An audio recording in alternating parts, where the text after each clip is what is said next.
তুমি না তওবা করেছিলে? তুমি না শুধুমাত্র আল্লাহর জন্য সবকিছু ছেড়ে দিয়েছিলে? বুঝতে পেরেছিলে কোথায় তোমার আসল ঠিকানা? ভুলে গেছো? আবার কোন পাপ তোমায় গ্রাস করে নিল? তুমি তো সেই যে নিজের পাপের প্রতি অনুতপ্ত হয়ে সিজদায় পড়ে অঝরে কেঁদেছিলে। তাহলে আবার কেন দুনিয়ার ধোকায় পড়ে গেলে? কেন ভুলে গেলে কোথায় তোমার আসল গন্তব্য? তুমি কি হার মেনে নিয়েছো নফসের কাছে? তুমি এত দুর্বল?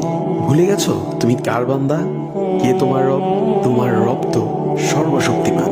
সর্বশক্তিমানের বান্দা আবার কখনো দুর্বল হয় নাকি? মৃত্যু পর্যন্ত লড়ে যাও তুমি। শয়তানকে দেখিয়ে দাও তোমার ইমানের পাওয়ার।